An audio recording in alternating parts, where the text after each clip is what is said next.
Wa na'udzu billahi min shururi anfusina wa min sayyiati a'malina.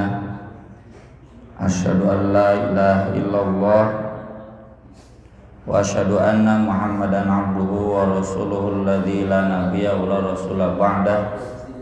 Sallallahu wasallam alaihi wa ala alihi wa sahbihi wa man tabi'ahum bi ihsan.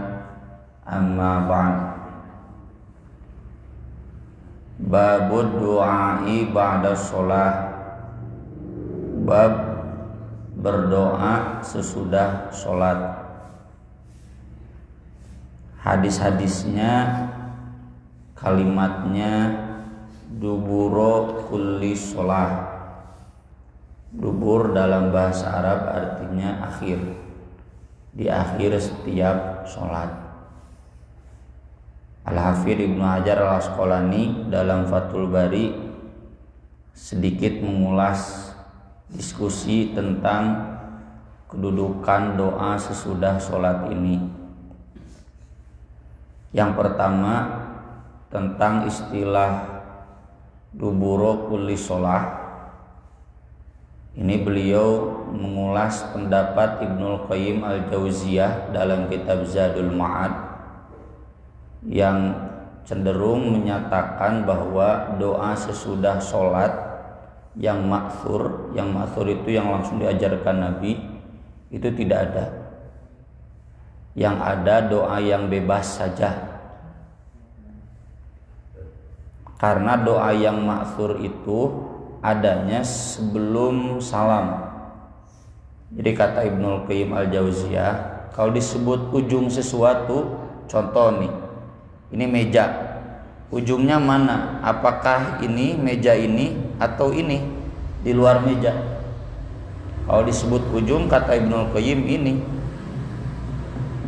Jadi kalau disebut ujung setiap sholat bukan sesudah salam, tapi sebelum salam. Al-Hafidz Ibnu Hajar Al-Asqalani membantahnya dengan dalil ijma'. Para ulama di luar Ibnul Qayyim sudah ijma' yang dimaksud dengan duburo kulli sholah, kalau dikumpulkan hadis-hadisnya itu memang dibaca sesudah sholat. Seandainya dua pendapat ini juga digabungkan tidak jadi soal. Cuma pasti ya, saya pengalaman dulu jadi imam di kapal Dobon Solo. Tuh ketua DKM-nya tanya, Ustadz kenapa sebelum salam kok lama banget gitu? Enggak, perasaan biasa-biasa aja. Memang ada doa sebelum salam? Saya jawab ya ada. Itu yang biasa-biasa saja diprotes terlalu lama, apalagi ini kalau wirid-wirid yang biasa kita baca ba'da sholat dibaca sebelum salam, pasti di subhanallah. Kesal mungkin jamaah ke salam-salam gitu. Jadi itu sudah ijma' ya, bahwa doa-doa sesudah sholat duburo kulli sholah itu artinya adalah sesudah salam, meski ada doa sebelum salam seperti yang 4 itu. Allahumma inni a'udzubika min azabi jahannam wa min azabil qabr dan seterusnya. Kemudian tentang pernyataan Ibnul Qayyim Al-Jauziyah tidak ada doa yang ma'thur, beliau menyatakan yang ada adalah zikir-zikir, tapi doa enggak ada. Jadi zikir-zikir subhanallah ya yang begitu, alhamdulillah. Kalau doa enggak ada. Kalaupun mau berdoa, kata Ibnul Qayyim, sesudah zikir lalu sholawat, udah sholawat kemudian berdoa bebas. Kan tadi beliau dalam madhab tidak ada doa ma'thur, tidak ada doa yang diajarkan langsung Nabi bacaannya, teksnya. Beliau kembali ke dalil-dalil yang umum yang sudah kita bahas Senin kemarin, bahwa Nabi mengajarkan kalau beres atau di akhir sholat itu muji dulu Allah, udah memuji Allah kemudian sholawat kepada Nabi, kemudian berdoa. Itu kan kita praktekkan di tahiyat awal begitu, di tahiyat akhir demikian. Ibnul Qayyim juga menyatakan demikian. Dalil Ibnul Qayyim adalah hadis dari Aisyah di mana beliau menyatakan kana Nabi sallallahu alaihi wasallam idza sallama la yathbutu illa qadra ma yaqul. Nabi sallallahu alaihi wasallam apabila salam beliau tidak lama, tidak menetap lama kecuali seukuran membaca wirid Allahumma antas salam wa minkas salam tabarakta ya dzal jalali wal ikram. Jadi nggak ada doa-doa yang maksur, yang ada cuma itu dan wirid-wirid lainnya. Maka Ibnu Hajar menjelaskan yang dimaksud Rasul tidak tetap lama itu tidak menetap lama menghadap kiblat. Jadi Rasul beres sholat tidak langsung balik ke jamaah, menghadap kiblat dulu, membaca wirid-wirid sampai Allahumma antas salam wa minkas salam. Di hadis yang lengkapnya istighfar dulu 3 kali, istighfar thalatsan itu kalimatnya mutlak. Istighfar artinya bisa astagfirullah saja, bisa astagfirullahal adzim. Karena kalimatnya mutlak, berarti mutlak itu tidak dibatasi harus begini. Asal istighfar 3 kali silakan. Atau istighfar yang agak panjang boleh. Astaghfirullahalladzi la ilaha illa huwal hayyul qayyum wa atubu ilaihi. Astaghfirullahalladzi 3 kali. Lalu Allahumma antas salam wa minkas salam. Nah, udah itu kemudian balik. Tidak menghadap kiblat terus, berbalik. Insorofa. Ada kadang Nabi berbalik ke sebelah kanan, ada juga kadang Nabi berbalik ke sebelah kiri. Jadi malik ke dia, kadang malik ke dia. Dua-duanya ada dalilnya, meski tentu yang ke kanan lebih baik. Dalil umumnya Nabi menyukai yang sebelah kanan. Ibnu Hajar sendiri dalam Bulughul Maram ya menuliskan hadis yang diriwayatkan oleh Imam Bukhari di sini dari Al-Mughirah yang nulis ke Muawiyah, nulis surat yang menjelaskan bahwa Nabi di akhir setiap sholat idza sallama, apabila beres salam itu beliau baca la ilaha illallah wahdahu la syarikalah lahul mulku wa lahul hamdu wa huwa ala kulli syai'in qadir. Allahumma la mani'a lima a'tait wa la mu'tiya lima mana' wa la yanfa'u dal jaddi minkal jadd. Nah, di Bulughul Maram kalau kita lihat urutannya, wirid pertama sesudah salam Ibnu Hajar nulisnya ini. Udah gitu baru yang istighfar 3 kali, lalu yang Allahumma antas salam. Udah gitu baru ini hadis yang dituliskan juga di sini, yang tasbih 33 kali, tahmid 33 kali, takbir 33 kali, lalu yang la ilaha illallah tapi enggak ada Allahumma la mani'a. Jadi la ilaha illallah nya dibaca 2 kali, pertama di awal, yang kedua yang sesudah tasbih, tahmid dan takbir. Yang di awal itu pakai Allahumma la mani'a lima a'tait. Semula saya dalam kurikulum madrasah diniyah itu mau begini posisinya seperti dalam Bulughul Maram, tapi mengingat anak-anak bisi laliereun ya, anak-anak diniyah, anak-anak ibtidaiyah Yang kedua, senang yang pendek-pendek. Maka dari itu tahlil yang pertama tidak saya tulis, tapi di akhirnya saja ditambah yang sesudah tasbih tahmid takbir Allahumma la mani'a lima atait dan seterusnya. Kenapa? Karena tadi kan ada dua dalilnya. Ada yang pertama menyebutkan sesudah salam tahlil la ilaha illallah dan seterusnya. Ada juga yang menyebutkan istighfar 3 kali lalu Allahumma antas salam. Memang idealnya digabungkan.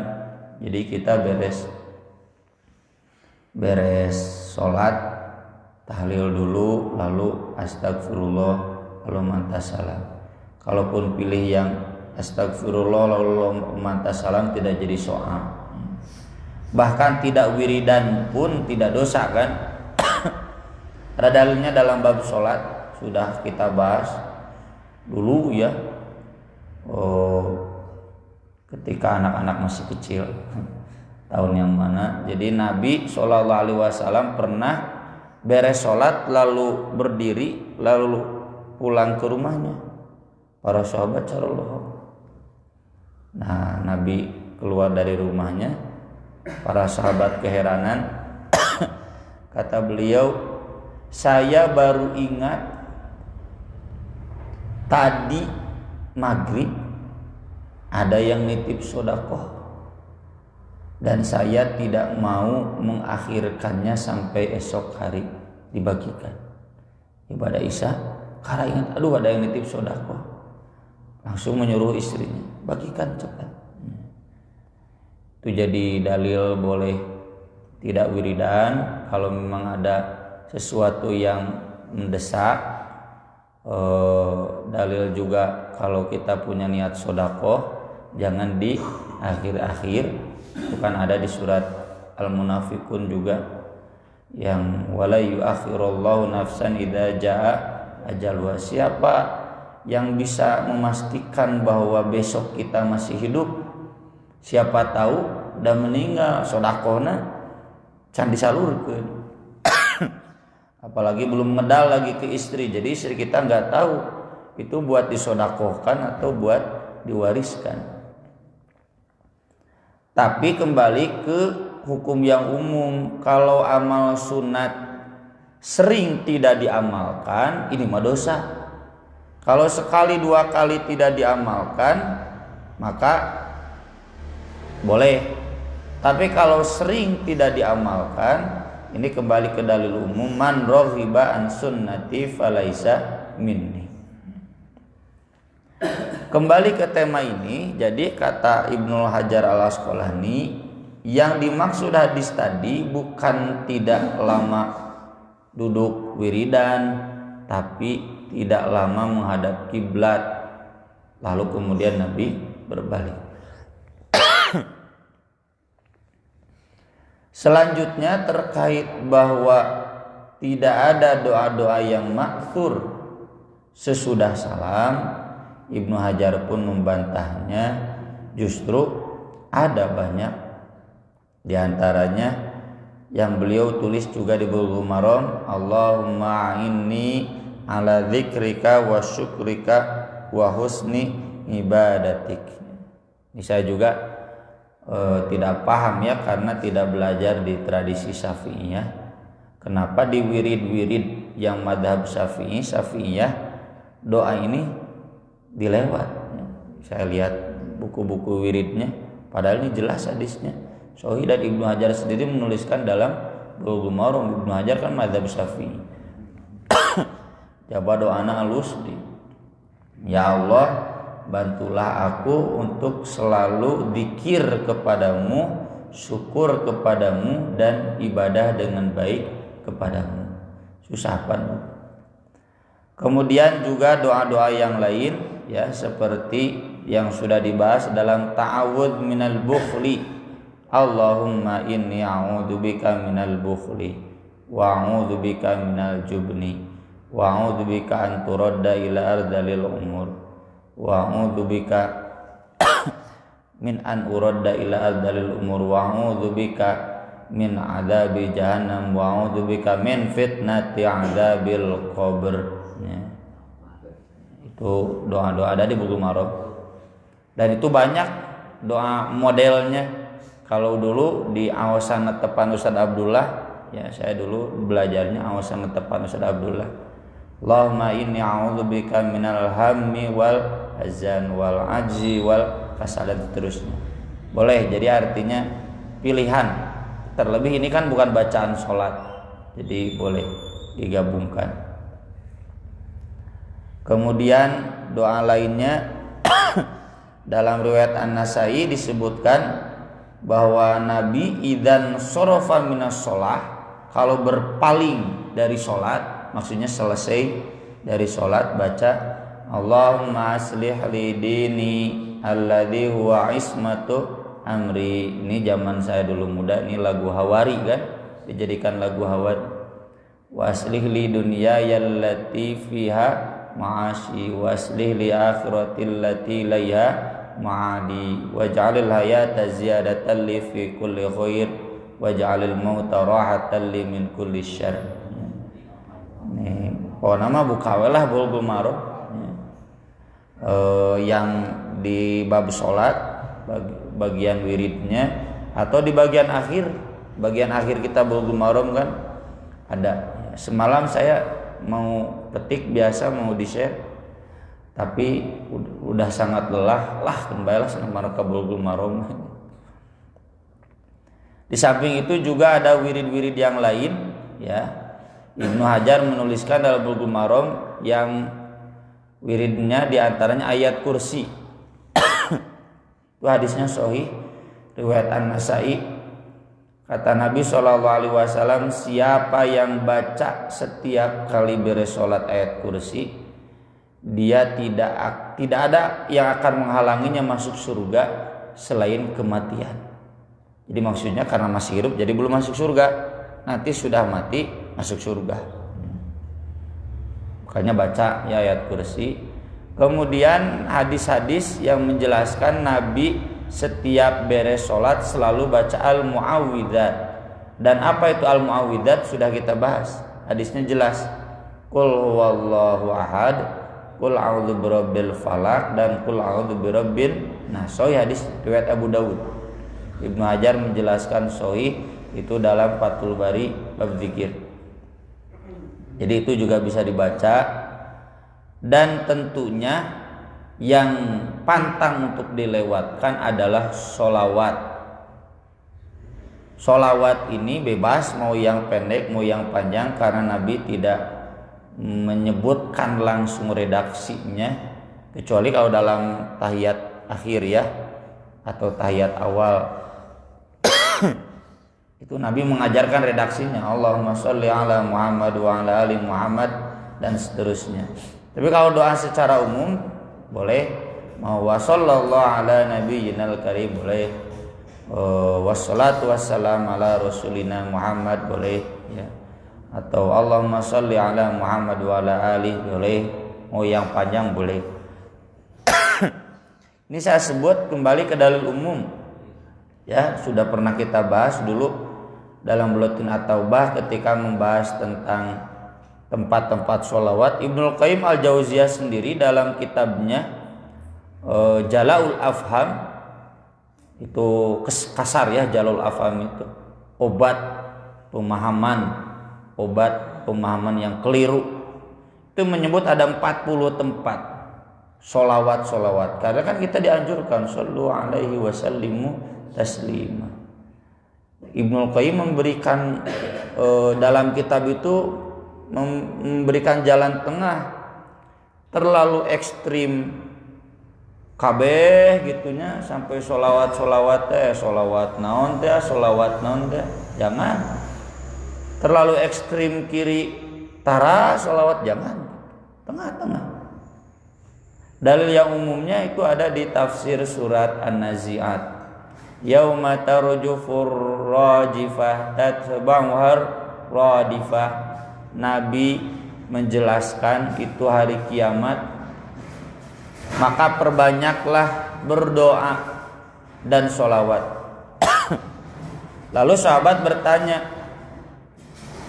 berapa banyak saya harus sholawat? Kata Nabi, terserah. Kalau seperempatnya dari dikir itu saya pakai sholawat, boleh, silakan, kata Nabi.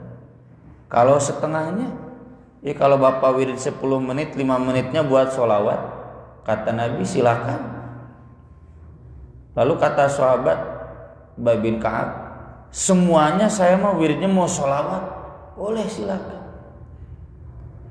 Idzan tukfa hammuka.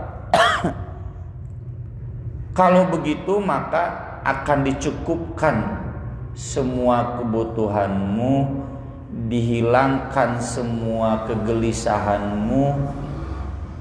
Saya baca kitab-kitab dua mazhab besar, baik mazhab yang Hanbali, Ibnu Qayyim kan mazhab Hanbali ya, berikutnya Ibnu Taimiyah Salafi lah menurut orang, atau kitab-kitab yang mazhab Syafi'i seperti ini Ibnu Hajar, Imam An-Nawawi sama. Jadi menganjurkan di tempat-tempat kita berdoa, bacalah sholawat, mau di awal, di tengah, di akhir.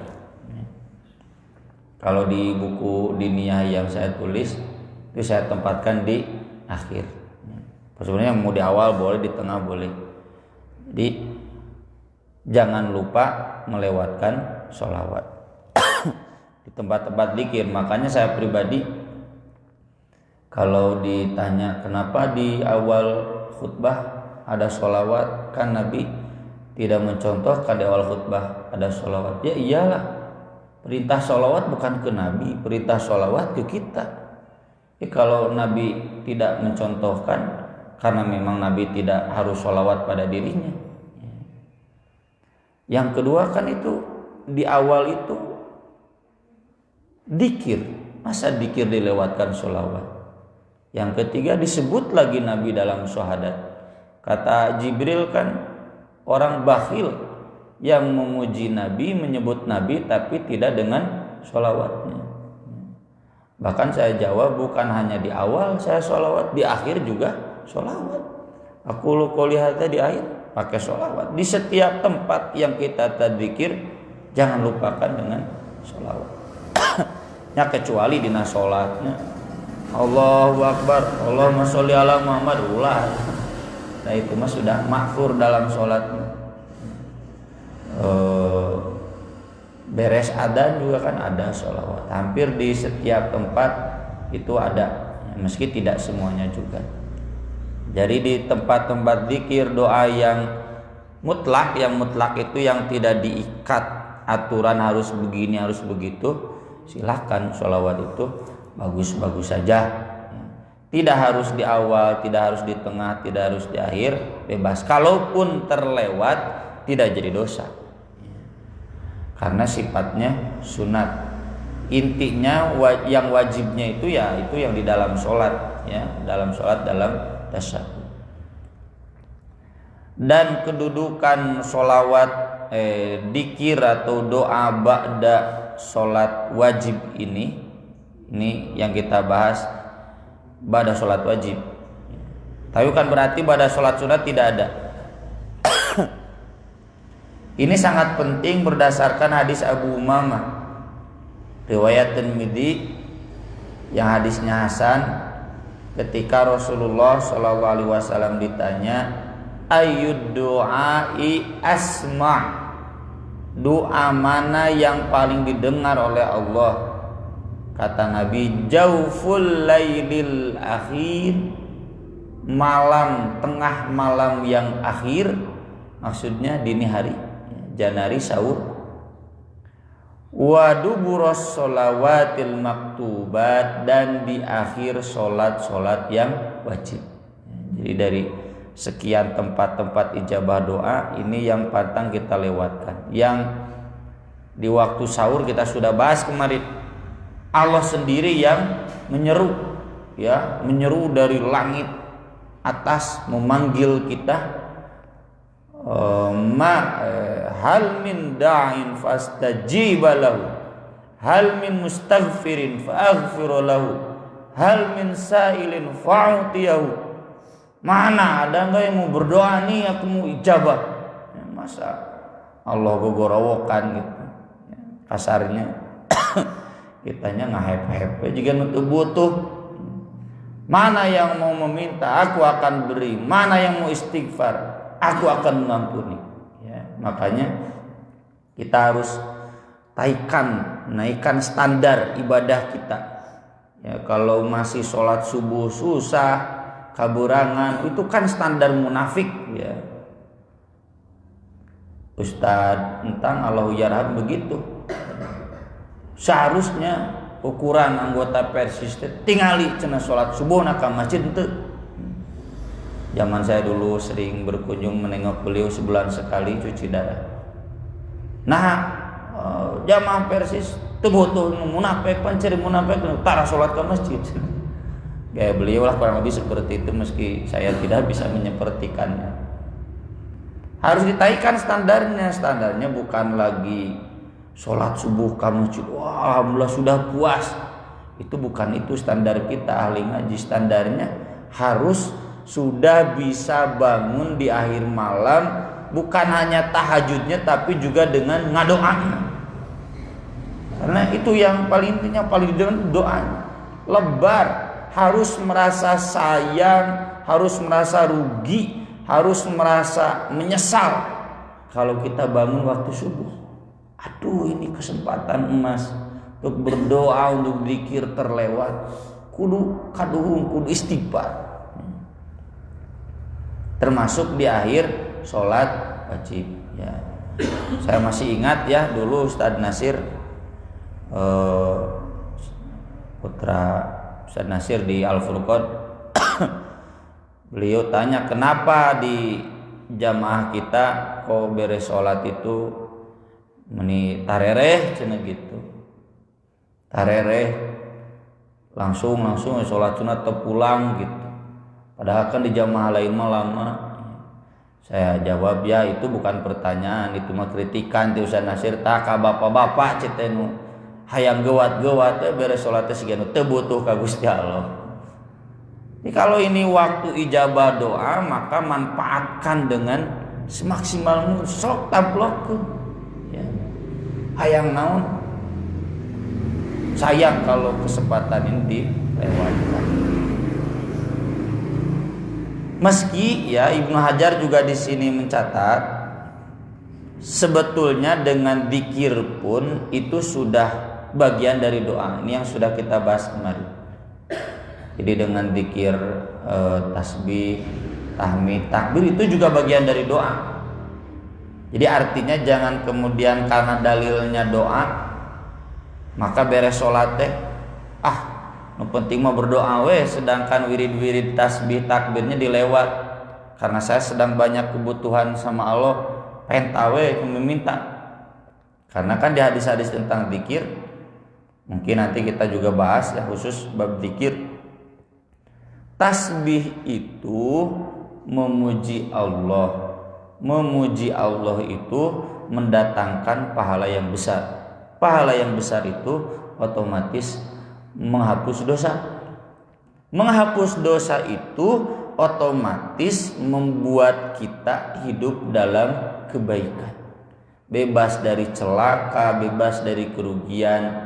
Buktinya ketika Nabi ditanya oleh Abu Bakar, ini bagaimana manusia siapa yang mengamalkan kejelekan pasti disiksa, berarti semua masuk neraka.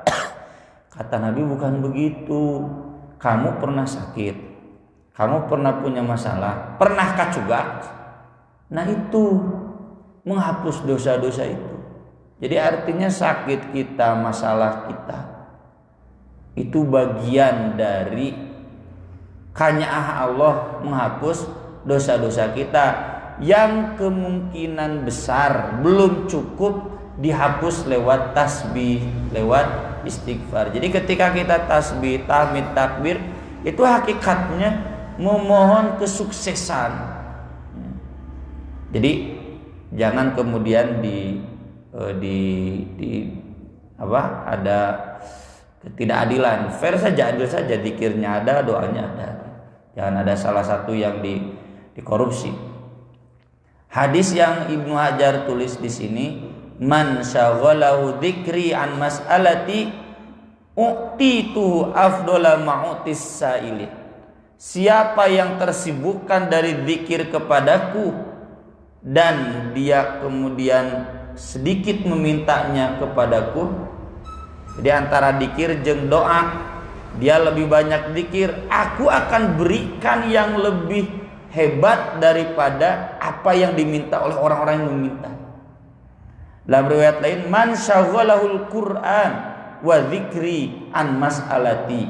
Siapa yang tersibukkan dengan Quran dan zikir dari berdoa, maka aku akan berikan yang terbaik dari apa yang diminta oleh orang-orang berdoa. Nah, ini juga dalil yang jelas, meski sanadnya lain tapi yang satunya lagi hasan, jadi saling menguatkan bahwa dengan zikir itu bagian dari doa juga. Dengan ngaji Quran, ya bisi bapak bingung ya, geus beak doa teh gitu. Tapi masih ingin mendekat dengan Allah, ngaji Quran saja. Ya. Itu yang itikad biasanya. Doa teh geus beak keur mah hese apalna.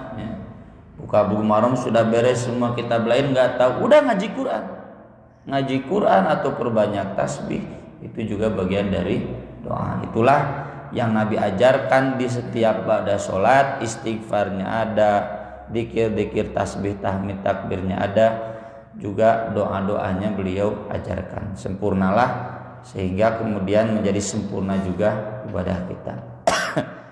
Aku lo qauli hadza wa astaghfirullah li wa lakum, subhanakallahumma bihamdik asyhadu an la ilaha illa anta astaghfiruka wa atubu ilaik. Wassalatu wassalamu ala rasulina al-karim. Wassalamualaikum warahmatullahi wabarakatuh.